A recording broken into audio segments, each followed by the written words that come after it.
Tadi saya mendengar obrolan bahwa banyak hal yang dipelajari, kemudian bisa memberi banyak kontribusi untuk orang lain, tentu sangat membahagiakan. Semoga dimanapun Bapak Ibu saat ini berada, senantiasa dalam keadaan sehat, begitu juga keluarga Bapak Ibu. Dan tentu kita berharap situasi ini jadi jauh lebih baik. Dalam kesempatan ini, kita berada di ruang belajar bersama guru kita, Pak Hari Dewanto, membahas tema yang menarik ya, tentang kesurupan. Ya. Kesurupan antara mitos, fakta, fenomena, dan cara mengatasinya. Ini kalau menurut orang Indonesia, kesurupan itu banyak ya pendapat dari masing-masing daerah, kesurupan fenomena apa gitu. Tapi kita akan belajar langsung dari Pak Hari, apa sih kenapa Pak Hari malam ini mau berbagi ilmu tentang kesurupan ini? Apa kaitannya sih dengan ilmu-ilmu yang mungkin Pak Hari dalami, pelajari, atau temui dari klien-klien Pak Hari? Atau mungkin teman-teman juga pernah mengalami atau mendapati orang yang mengalami kesurupan dan bingung bagaimana sih nanganinya. Nah, malam ini kita akan bersama-sama menyimak ya. Mungkin juga bisa berbagi dan bertanya langsung sama Pak Hari. Karena di kita ini kaya dengan budaya, termasuk kesurupan ini di daerah-daerah tertentu, fenomena kesurupan ini justru disengajakan dan menjadi tontonan yang menarik. Apa yang menarik menurut orang di daerah Jawa Tengah? Saya pernah tinggal di wilayah Maluku Utara juga, ada atraksi-atraksi yang sangat mengerikan gitu, ya. Bisa nanti di sini juga ada teman-teman dari berbagai kota, berbagai daerah yang mungkin bisa berbagi, ya. Jadi kita belajar dari banyak guru. Kita dengarkan dulu dari Pak Hari yang utama yang membawakan tema tentang kesurupan. Silakan Pak Hari. Baik, terima kasih. Kita kasih aplaus dulu untuk Mbak Nina Marina. Ini sahabat saya, seorang hipnoterapis juga yang sudah banyak ngulik ilmu kemana-mana. Salah satunya ke Pak Adi W. Gunawan, ke Kang Asep, banyak sekali.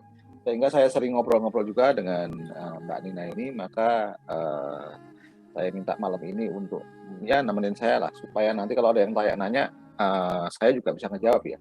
Karena program ini adalah program khusus dari Cafe Terapi yang namanya Obat. Nah, mungkin kalau teman membaca ya kan, kita presented Obat. Apa itu obat? Obrolan antar terapis. Tapi jangan khawatir, Anda yang bukan terapis berarti obatnya menjadi obrolan antar teman lah, nggak masalah.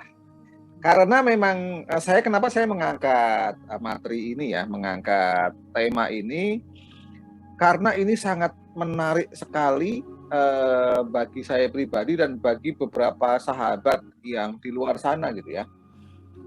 Tentunya kita pernah, kalaupun tidak mengalami sendiri, menyaksikan beberapa hal di sekitar kita yang tanda kutip itu dilabeli sebagai istilah kesurupan. Nah, maka nanti kita akan lihat dari etimologinya, asal katanya itu dari mana, kemudian fenomenanya seperti apa, tanda-tandanya seperti apa, dan yang paling penting nanti bagaimana cara mengatasinya. Karena di masyarakat kita yang sangat kaya dengan budaya ini, seringkali orang kesurupan justru ditanganin oleh pihak yang tidak tepat, sehingga boro-boro kemudian dia menjadi sembuh, malah menjadi sebuah langganan ya, menjadi sebuah hal yang berulang gitu. Ya contoh saja ketika kita berada di tempat yang agak wingit ya, agak angker gitu.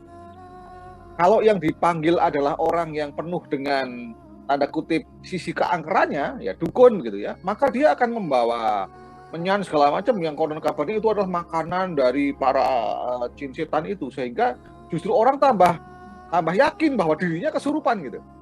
Maka nanti teman-teman akan ada mengenal yang namanya orang langganan kesurupan. Nah ini aneh gitu, orang langganan kok kesurupan. Nanti kita akan bahas gitu ya, kita akan bahas secara. Saya pribadi sedikit cerita mengenai diri saya mempelajari keilmuan yang berbau kesurupan, nah kan, berbau kesurupan itu dari SMP. Segala sesuatu yang hubungannya dengan klenik, mistis, magic itu saya pelajari. Ya yang ke kuburan, nenepi ke kuburan, bertapa di pertemuan antara sungai gitu. Pokoknya yang hubungannya kira-kira saya bisa tanda kutip waktu itu sakti atau kanuragan gitu. Dan rupanya semua itu bermuara ke satu hal gitu ya, yaitu keilmuan yang namanya hipnosis. Sebentar, saya carikan dulu sebuah alat yang bisa menunjukkan possession ya, atau sesuatu yang bisa dimasukin. Sebentar, saya cari dulu alatnya.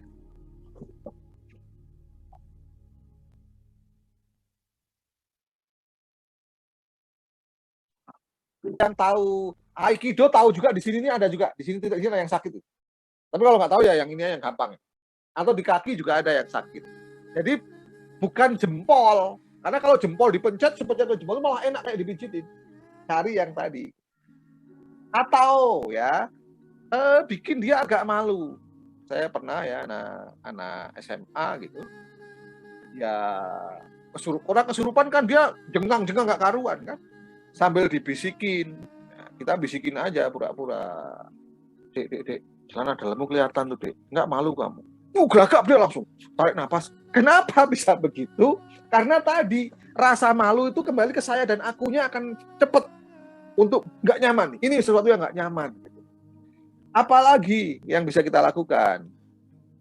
Jadi dipijit-pijit. Nah, tapi kalau memang dia tidak mau juga, bagi Anda yang paham ilmu hipnosis, ataupun Anda nggak paham, kalau Anda percaya diri, Anda boleh sentak tangannya, toyor jidatnya sambil perintahkan tidur.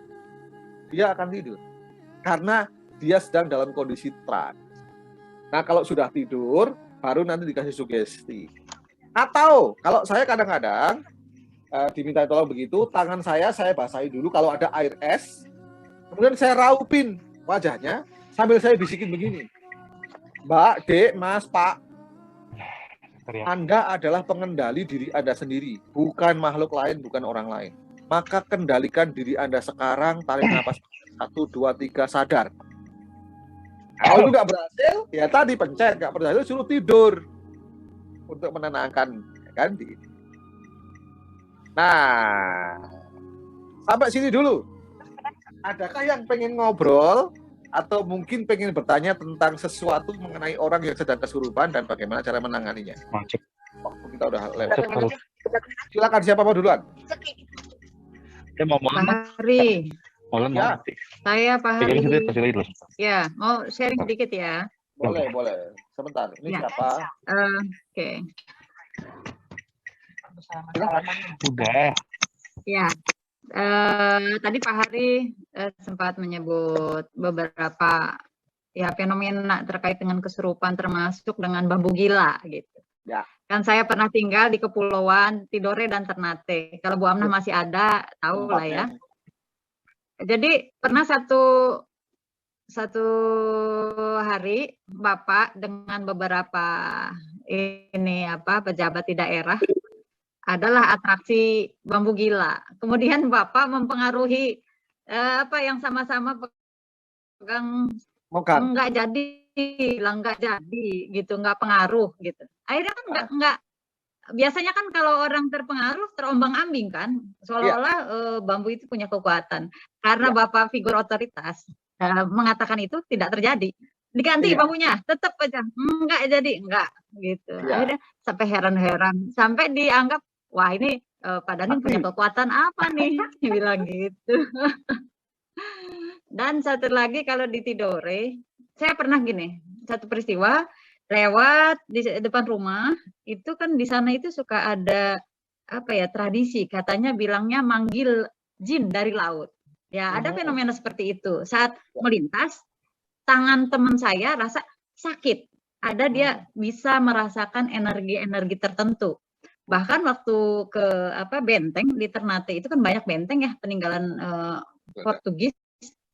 Terus sandar, terus dia ngerasa nggak nyaman. Ini tempat apa dulu gitu. Rupanya ada tempat pernah lah di situ ada pembantaian dan dia merasakan ketidaknyamanan gitu. Unik juga teman saya yang satu itu gitu.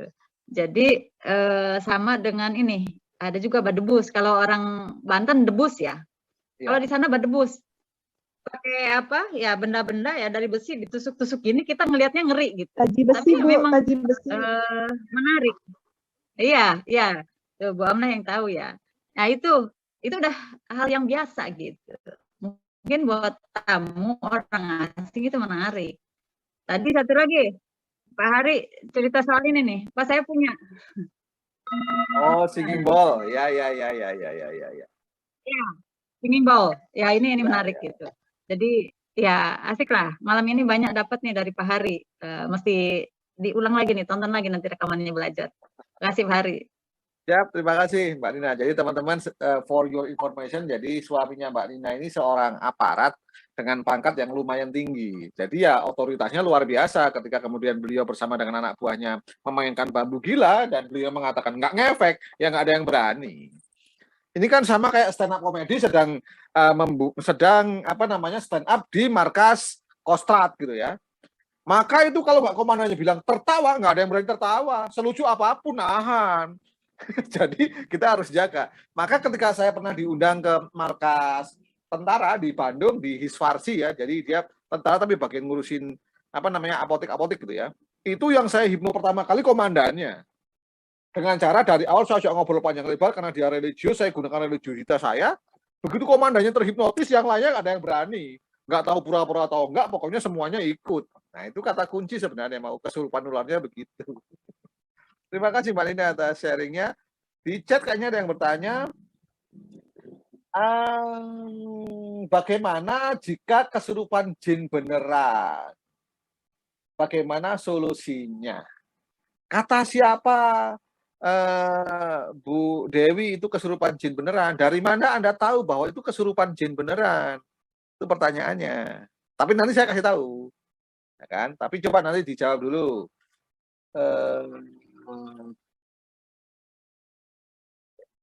Nada musik selalu sama, apakah milik anchor? Iya. Kemudian jawaban guru saya, kalau ditanya jawabannya selalu sama, kalau saya Oke. Oke. Apakah ada bisa beda spesifik antara kesurupan dengan gangguan jin? Aha, ini juga sama dengan pertanyaannya dengan Bu Dewi. Kemudian, bagaimana kita mengetahui ciri-ciri betul-betul itu gangguan jin? Bagaimana? Bagaimana kita membedakan dulu, apakah ada ciri spesifik, aku ini jin atau aku ini hanya preferensi bawah sadar saja gitu. Nah, kan bingung kan untuk sehingga mau diruqyah atau tidak gitu. Tapi ya sudah, yuk kita bahas. Ini ilmu pamungkas yang biasa saya lakukan ya. Saya tanya sekarang teman-teman. Rata-rata para orang kesurupan itu minta sesuatu nggak? Yang ngakunya kesurupan jin segala macam. Rata-rata minta sesuatu nggak? Iya, minta. Minta apa? Minta apa? Minta apa, Bu Dian? Yang kesurupan ya. Tahu yang kesurupan jin itu biasanya minta itu. Yang minta apa? Ya Kang Hari. Aduh, suaranya kok kurang jelas ya, Bu Dian? Nganggung-nganggung ya? Ngomong gitu kenapa ya? Jelas. Nggak ada backsound kayak berdengung gitu. Itu yang nutupin suara Ibu. Ada kipaskah di dekat situ? Sepi sekali malah nggak ada. Ini udah bagus sekarang. Nah, gimana Bu? Ya. Jadi dulu kayak pernah nemuin di acara ruqyah gitu. Jadi kayak dia kesurupan jin, ingin peruqyah untuk suara dengungnya dari orang lain ini mungkin Master. Enggak, dari situ karena nggak ada yang lain yang dibuka, semua udah ditutup. Cuma di Budian aja. Tapi muncul Bu. Earphone-nya kali Bu, earphone-nya. Ibu pakai earphone atau enggak nih? Enggak pakai. Langsung ya? Ya langsung. Pakai handphone? Pakai earphone. Iya, pakai earphone kan? Enggak pakai handphone. Oh, pakai handphone? Ada earphone nggak? Coba pakai earphone coba. Coba pakai earphone coba. Karena ngungung gitu lumayan sakit telinga.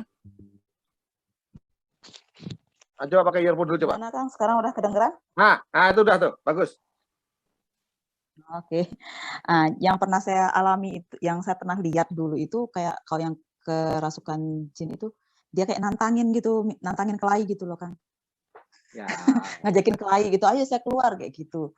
Terus yang paling sering saya hadapin dulu tuh memang ibu-ibu benar perempuan yang katanya ciri-cirinya tuh dia tuh nggak pernah seneng kalau ngeliat suaminya, jadi dia tuh sering rutin datang ngeruqyah gitu. Ya. Itu sih yang pernah saya ketemu hadapi langsung gitu. Jadi bedanya di mana dengan kesurupan dengan ruqyah itu dengan jin itu dengan kesurupan itu gitu. Itu aja sih. Iya.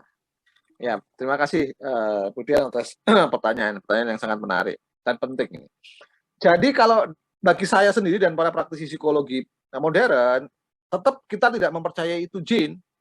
Itu adalah preferensi bawah sadar seseorang. Namun dalam cara-caranya saya kadang-kadang mencoba accept, menerima keyakinan mereka kayak tadi, Pak saya Bapak indigo ya, udah saya indigo sehingga dia dengan cepat. Nah contoh makanya saya tanya, ini senjata pamungkas ya, ketika kemudian orang masih tetap kesurupan dan nggak mau keluar, masih membahas mengenai aku dan saya, bahwa ada fungsi homeostatik yang membuat seseorang masih tetap harus berada dalam kondisi yang sangat nyaman. Kembali pertanyaan saya tadi, biasanya orang kesurupan minta apa? Apa yang diminta? Spesifik, makanan apa yang diminta deh? Spesifik saya tanya. Saja. Apa? Iya, sajennya yang diminta apa? Yang ini jangan kira-kira, jangan kata orang yang Anda pernah ngalamin sendiri.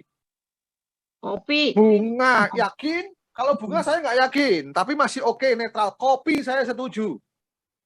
Kopi, Kopi pahit. ayam goreng, ayam bakar, telur, makanan darah saya tuh belum. Apakah Anda pernah lihat sendiri Mas Bison? Kalau darah ya, saya masih nggak yakin kalau itu. Itu menurut Nasi film. Padang.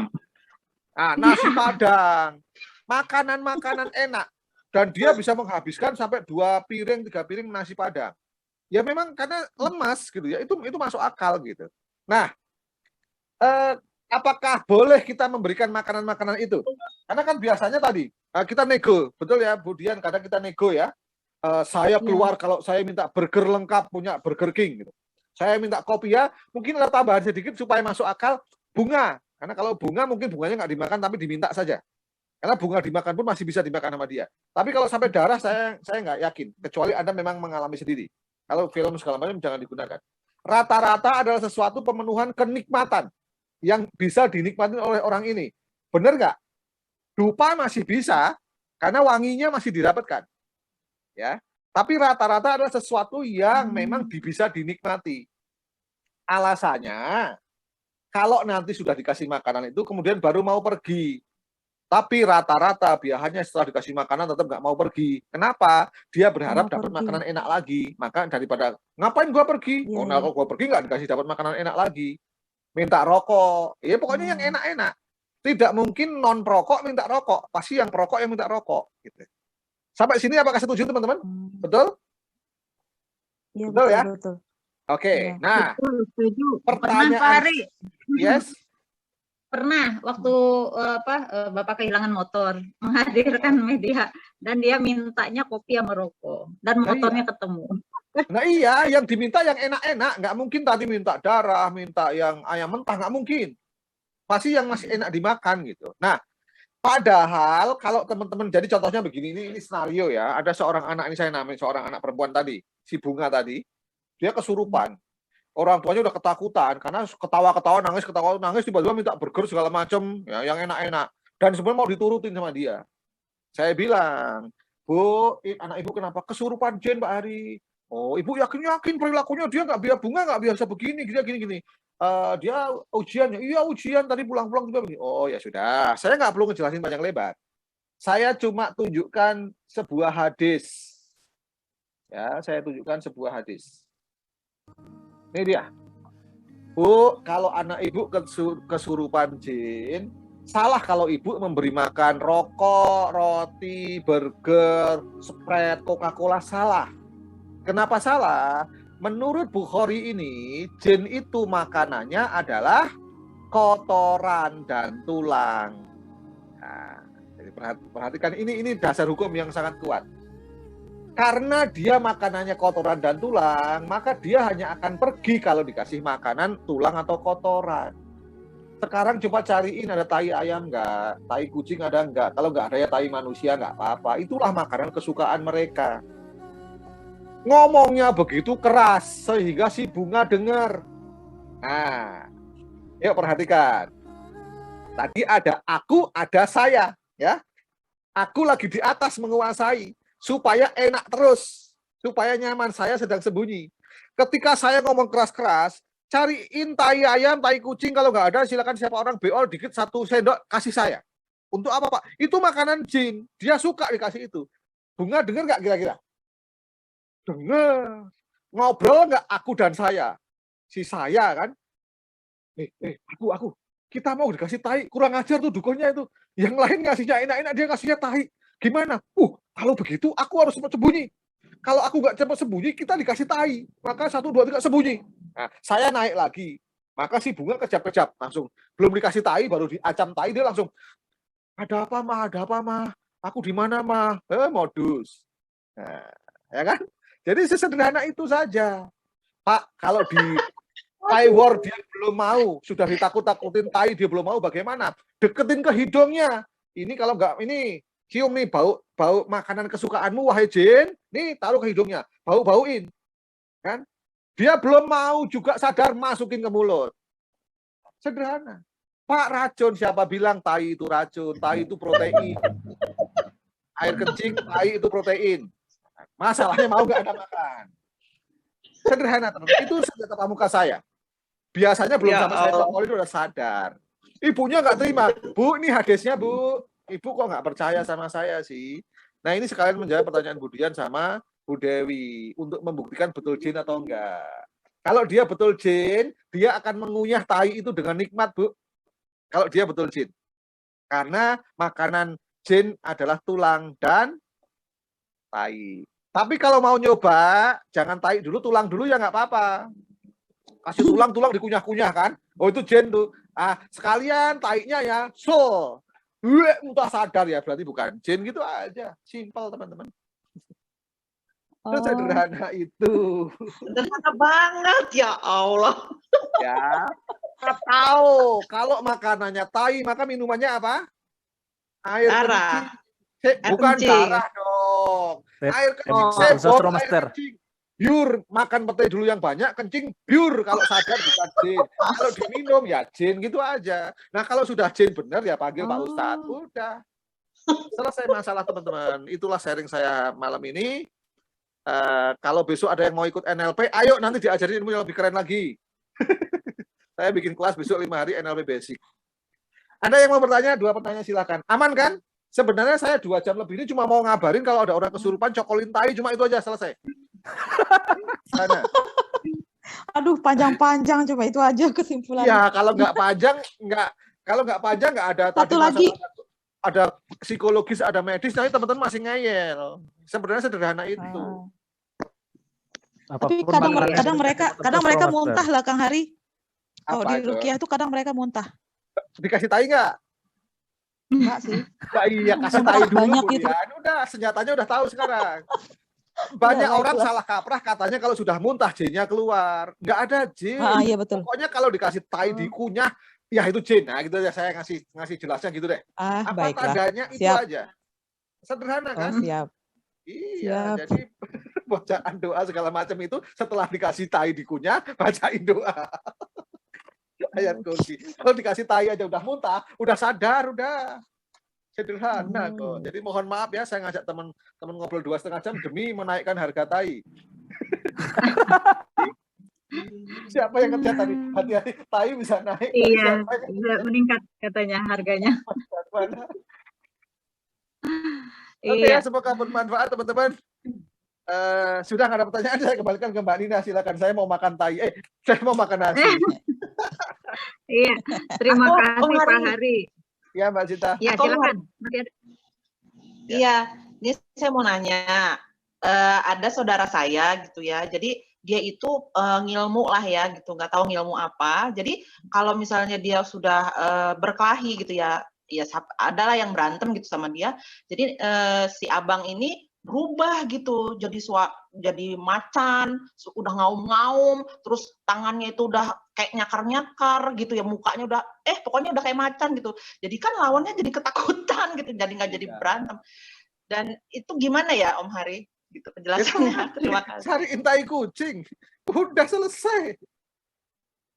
Kalau dia dikasih tai kucing masih muntah, berarti itu bukan jin. Segera sadarkan menggunakan ilmu hipnosis. Tidur. Anda penguasa diri Anda sendiri, sadar sekarang. Udah. Nah, kalau dikasih tai dia ngunyah, makan dengan nikmat, nah baru panggilin ustadz. Itu aja. Iya. Sederhana itu sebenarnya. Iya, ilmunya sederhana. Iya.